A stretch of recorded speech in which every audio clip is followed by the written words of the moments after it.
Hi everybody, John Craig here with Performance Plus Tennis. In today's video, I'm going to teach you how to hit a flat, a slice, and a kick serve. And this is really a spin-off from a lot of the questions and comments we had from the serve video that we put out 2 weeks ago on the serve motion itself. And a lot of you had some questions about using that lesson in that video on how to hit these different spins. And I really appreciate all the feedback and all the support we got in the video. It's been really a hot video. And today is really going to clarify a couple more things that are going to really help you with your serve. And if you stick around till the end, we have a free gift for you. And I also have an additional tip that's going to help you improve your first serve percentage. So one of the common questions we received was, is there pronation in all three different types of serves? And the answer is yes. To some degree, there will be pronation, whether you're hitting a flat, you're hitting a slice, or a kick serve, and we're going to show you those details here. So one of the common questions we also get is, can we hit a flat serve with the continental grip utilizing the pronation? And the answer is yes. And not only can you hit a flat serve, but you can hit a flat serve with a lot more energy, because the continental grip enables the full activation and shoulder rotation in the motion, which will give you more racket head speed, a much more dynamic swing, and the end result will be a much faster, flatter serve. So you definitely can hit a flat serve with the continental grip once you understand how to pronate correctly into the contact. So specifically, when you're coming onto the ball, you're going to be holding the edge as long as you can. As you come right behind the ball, up behind, you're going to turn right into the ball and square up on it, and that action is going to have the racket just turn right over naturally and then come down. So the objective here is to have your swing path come from behind the ball more and come right on and then rotate in, flatten it out, and then come through. One of the key pieces to get this swing to go forward through the ball is to lead with the elbow.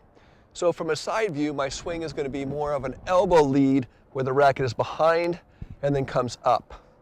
So the swing will be more of a elbow lead, okay? And that will produce a movement that goes through the ball. And as you get more skillful at the rotation or the pronation through the shoulder, you can flatten your serve right out. So next up, we're going to work on the slice serve. And in reality, there is not a whole lot of difference between the swing motion on the flat serve versus the slice serve.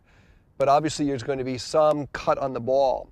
So what I want you to try to do is place the ball in the same place as if you're going to hit it flat.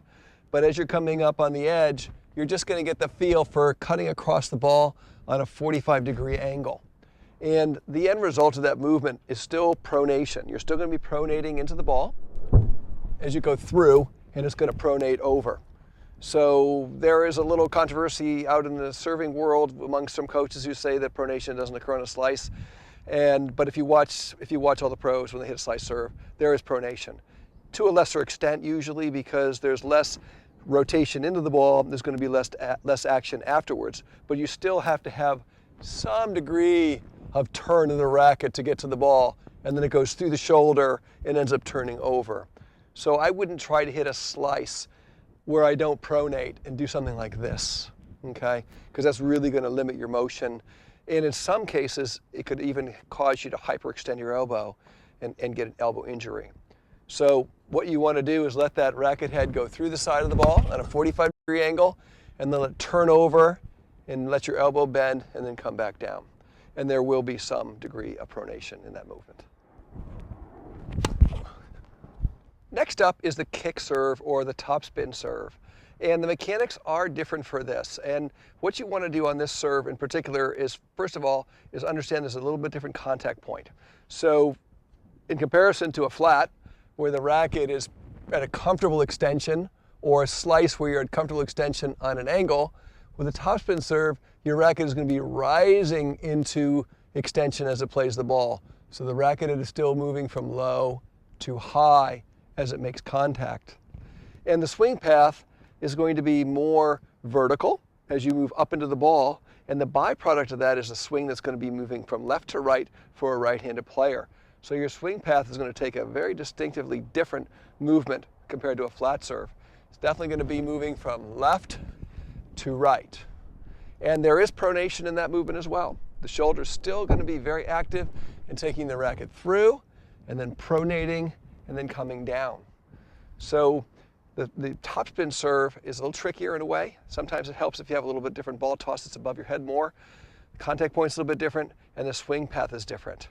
So one of the key feature on this topspin serve motion is that the elbow is going to stay behind you. So the elbow stays behind you. So from a side view, it looks more like my swing is going towards the camera. So I'm going from left to right and sweeping across. And that is the movement you want to get for your kick or your topspin serve. And now I'm going to give you a great tip that's going to help you improve your first serve percentage. And first of all, before we get into exactly what that is, realize that for most tennis players who are trying to hit a flat serve at, let's say, 90 to 100% of your capacity, your first serve percentage is going to be very, very low. And even on the ATP Tour, the players are generally hitting some degree of spin on every serve they play. And I'm going to show you something here that's really going to help you increase your first serve percentage. So what I want you to learn how to play is what's called a flat slice. And that is a blend of hitting the ball flat with some degree of slice. And it is a lot easier to generate ball speed and create spin on a slice serve than it is on a topspin serve or a kick serve. So you can still generate a lot of ball speed and still get enough spin to get your ball to descend in the court. So the flat slice is a great option to increase your first serve percentage. It is very easy to vary the difference or the degree of racketed speed that you apply to the ball. So I use different ratios like a 90-10 or an 80-20 or a 70-30 to really relate the amount of racketed speed I'm going to use to generate ball speed versus create spin. So if I'm going to go for a flat slice serve, I'm generally going to be going somewhere between a 90-10 and an 80-20, where 90 to 80% of the racketed speed is going to be used for ball speed, and the balance of the racketed speed is going to create the spin on the ball. And in general, that's really going to help you increase your first serve percentage. So to recap, you can use the same grip and much of the same principles to apply all the different spins on your serve. You can hit a flat serve with a continental grip with pronation. You can hit a slice serve with pronation and the continental grip, and you certainly can hit your topspin or kick serve using the swing patterns that we presented to you here. And of course, the bonus tip on how to hit a flat slice serve is really going to help you improve your first serve percentage. Thanks for watching the video today. Had a great time making it for you. Please subscribe to our YouTube channel if you've not done so already. Give us a like, leave your comments down below. And also, click on the link in the description below to gain access to our free library, which will help you not only with your serve, but with every shot in the game. Here I review all the foundational principles you want to try to hone and master to achieve your full potential as a tennis player. And while you're on our website, take a look at our Serve Foundation course, a course and program that has helped hundreds of tennis players like you develop a professional quality serve. Thanks again for watching, and we'll see you in the next video.